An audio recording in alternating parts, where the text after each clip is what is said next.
సిద్దిపేట జిల్లా గజ్వేల్ మండలం రిమ్మనగూడ వద్ద ఒక ప్రైవేట్ ఫంక్షన్ హాల్లో ఆర్యవైశ్య మహాసభ రాష్ట్ర కౌన్సిల్ సమావేశం నిర్వహించారు. ఈ సందర్భంగా రాష్ట్ర నాయకులు గంప శ్రీనివాస్, ఐత రత్నాకర్, సిద్దిపేట జిల్లా అధ్యక్షులు తనకు ఆంజనేయులు, ప్రధాన కార్యదర్శి సముద్రాల హరినాథ్, సీనియర్ నాయకులు తడక లింగమూర్తి మాట్లాడుతూ తెలంగాణ రాష్ట్ర ఆర్యవైశ్య మహాసభ అధ్యక్ష ఎన్నికల్లో ముగ్గురు పోటీ చేస్తున్నారని, వచ్చే 17వ తారీఖున ఆర్యవైశ్య మహాసభ ఎన్నికల్లో ఓటర్లు తమ ఓటు హక్కు వినియోగించుకొని అమరవాది లక్ష్మీనారాయణకు ఓటు వేసి అత్యధిక మెజార్టీతో గెలిపించవలసిందిగా అందరినీ కోరుకుంటూ, అమరవాది లక్ష్మీనారాయణ నాయకత్వంలోనే ఆర్యవైశ్యులకు మేలు జరుగుతుందని, ఆర్యవైశ్యుల ఐక్యతను చాటడానికి, సమాజ అభివృద్ధికి తన గెలుపు అవసరమని, గత ప్రభుత్వం ఉప్పల్ బాగాయత్లో ఆర్యవైశ్యులకు కేటాయించిన స్థలం కోసం వారు చేసిన కృషి మరువలేనిదని, తిరుపతితో పాటు వివిధ ప్రాంతాల్లో ఆర్యవైశ్య భవనాలు నిర్మించడంతో పాటు పేద ఆర్యవైశ్యులకు అండగా నిలుస్తూ సేవే పరమావధిగా ముందుకు సాగుతున్న అమరవాది లక్ష్మీనారాయణకు అండగా ఉండి తన గెలుపులో మనమంతా భాగస్వామ్యం అవుదామని పిలుపునిస్తూ,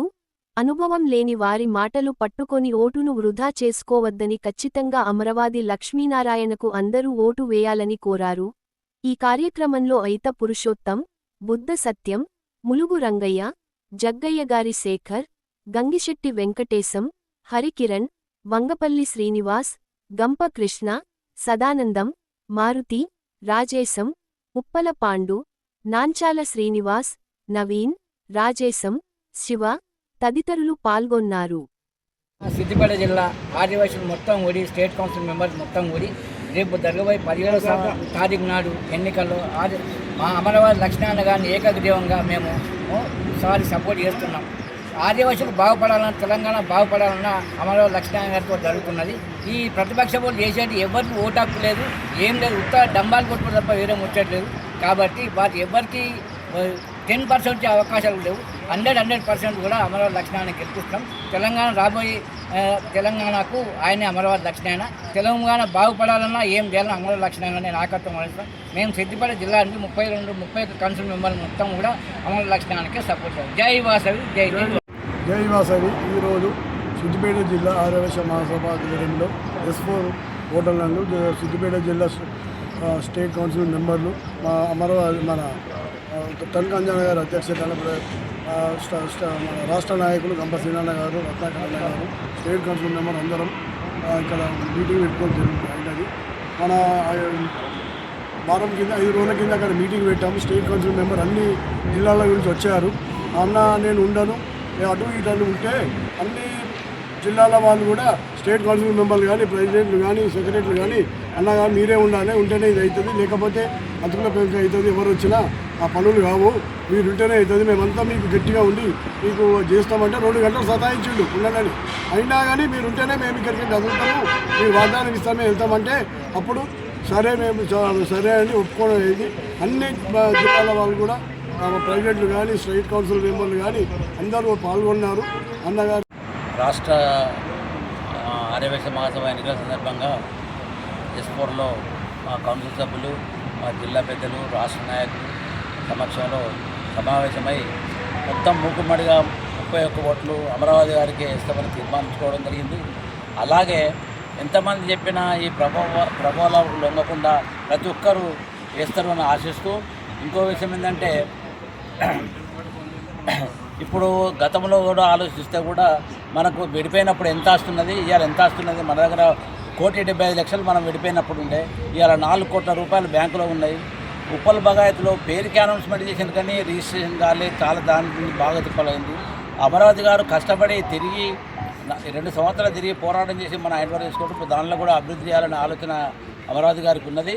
అన్ని దృష్టిలో గతంలో జరిగిన అనుభవాన్ని బట్టి ఒక్కొక్కసారి సమస్య ఆంధ్రలో వస్తే కూడా అమరావతి గారు వెళ్ళి పరిష్కరించే పరిస్థితి వచ్చింది. అంటే మన రాష్ట్రం యొక్క అభివృద్ధి కానీ, మన రాష్ట్రం యొక్క నాయకత్వం కానీ ఎట్లా ఉంటే మనం ఇంకొకటి పోయి ఆర్యవైశ్య మహాసభ ఎన్నికల సందర్భంగా మరి పోటీ చేస్తున్నటువంటి అమరావతి లక్ష్మీనారాయణ గారికి మద్దతుగా సిద్దిపేట జిల్లా ఆర్యవైశ్య మహాసభ అధ్యక్షులు పెద్దలు తనకు అంజనేయులు గారి ఆధ్వర్యంలో రాష్ట్ర కౌన్సిల్ సభ్యుల సమావేశం S4 హోటల్ నందు ఏర్పాటు చేసుకొని ఇక్కడ ఏకగ్రీవంగా కూడా వారికి మద్దతుగా మరి తీర్మానం కూడా చేసుకోవడం జరిగింది.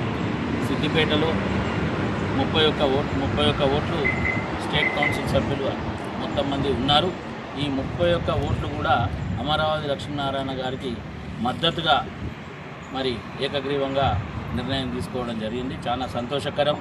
మరి సిద్దిపేట జిల్లాలోని వివిధ ప్రాంతాల నుంచి కూడా రావడం జరిగింది. చేర్యాల, హుస్నాబాద్, అదేవిధంగా జగదేవ్పూర్, గజ్వేల్ మరియు ములుగు, కొండ మన కుట్నూరుపల్లె స్టేట్ కౌన్సిల్ సభ్యులు ఎవరైతే ఉన్నారో ఈ సిద్దిపేట జిల్లాలోని అన్ని ప్రాంతాల నుంచి కూడా ఇక్కడికి రావడం జరిగింది. ప్రతి ఒక్కరు కూడా మరి గతంలో వారు చేసినటువంటి సేవలకు అమరావతి లక్ష్మీనారాయణ గారు మహాసభకు చేసిన సేవలను దృష్టిలో పెట్టుకొని ప్రస్తుత పరిస్థితిలో మరి మా ఉప్పల్ బగాయత్లో ఏదైతే గత ప్రభుత్వం జై వాసవి తేదీ 17/3/2026 రోజున జరిగే రాష్ట్ర ఎన్నికలలో అమరావతిని మరొకసారి గెలిపించుకొని మన రాష్ట్ర అభివృద్ధికి తోడ్పడాలని అందరినీ కోరడమైనది. దానికి అందరూ ఏకగ్రీవంగా ఆమోదించడం జరిగింది. ప్రస్తుతం ఉన్న పరిస్థితుల్లో ఉప్పల్ బాగాయత్ కానీ, ఆర్యవైశ్య భవనం కానీ, తిరుపతిలో ఉన్న స్థలాన్ని కానీ అభివృద్ధి చేయటకు అమరావతి గారైతేనే సూటబుల్ పర్సన్గా అందరము నిర్ణయించుకొని ఆయనను ఏకగ్రీవంగా తీర్మానించుకోవడమైంది. అలాగే ఈ సంవత్సరం రాష్ట్రంలో ఉన్న పేద వైశ్యులకు వైద్య విద్య సదుపాయం కూడా కల్పించాలని వారిని మేము కోరడమైనది. దాన్ని కూడా త్వరలోనే మొదటి సమావేశంలో దాన్ని కూడా నిర్ణయించి పాస్ చేయించడం జరుగుతుంది. జై వాసవి, జై జై వాసవి. జై వాసవి తేదీ 17/3/2026 రోజున జరిగే రాష్ట్ర ఎన్నికలలో అమరావతిని మరొకసారి గెలిపించుకొని మన రాష్ట్ర అభివృద్ధికి తోడ్పడాలని అందరినీ కోరడమైనది. దానికి అందరూ ఏకగ్రీవంగా ఆమోదించడం జరిగింది. ప్రస్తుతం ఉన్న పరిస్థితుల్లో ఉప్పల్ బాగాయత్ కానీ, ఆర్యవైశ్య భవనం కానీ, తిరుపతిలో ఉన్న స్థలాన్ని కానీ అభివృద్ధి చేయటకు అమరావతి గారైతేనే సూటబుల్ పర్సన్గా అందరము నిర్ణయించుకొని ఆయనను ఏకగ్రీవంగా తీర్మానించుకోవడమైంది. అలాగే ఈ సంవత్సరం రాష్ట్రంలో ఉన్న పేద వైశ్యులకు వైద్య విద్య సదుపాయం కూడా కల్పించాలని వారిని మేము కోరడమైనది. దాన్ని కూడా త్వరలోనే మొదటి సమావేశంలో దాన్ని కూడా నిర్ణయించి పాస్ చేయించడం జరుగుతుంది. జై వాసవి, జై జై వాసవి.